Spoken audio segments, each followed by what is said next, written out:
Hello. तर रात्री आम्ही डीमार्टमध्ये गेलो होतो, कारण की महिन्याचा किराणाही भरायचा होता आणि काही वस्तू घ्यायच्या होत्या. आणि अनुसाठी ही बॅट घ्यायची होती, पण अनुचं वेगळंच चालू होतं की तिला ती बार्बी डॉल घ्यायची होती. पण ती बार्बी डॉल न घेता तिच्या पप्पांनी तिला बॅट घेतली, कारण तिच्याकडे भरपूर साऱ्या अशा डॉल पडलेल्या होत्या. त्यामुळे त्यांनी बॅट एक चॉईस केली आणि घेतली. तिला पण बॅटिंग करायला खूप आवड आहे.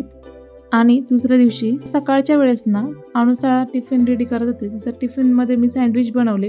मस्त असं चीज सँडविच बनवलं होतं मी, आपली बटाट्याची भाजी वगैरे टाकून, आणि खूप छान झालं होतं ते पण. आणि त्यानंतर सँडविच बनवल्यानंतर असा काही सारा राडा होता किचनचा, ते पहिला आवरायला घेतला.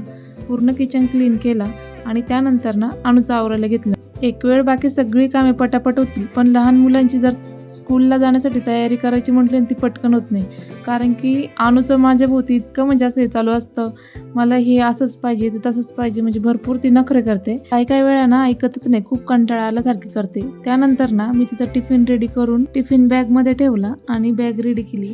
आणि व्हॅन यायला फक्त 5 मिनिटं बाकी होते, तरी ते चालू होतं की मला एक बॉल मार, मला एकदा खेळायचं आहे. ते झाल्यानंतर देवपूजा केली आणि दुपारच्या वेळेस ना मला भूक लागली, त्यामुळे मी पोहे केले, कारण की अनु पण स्कूलमधून आली होती. मस्त अशी शेव टाकून पोहे रेडी केली. व्हिडिओ आवडला असेल तर लाईक, शेअर, सबस्क्राईब करा. बाय.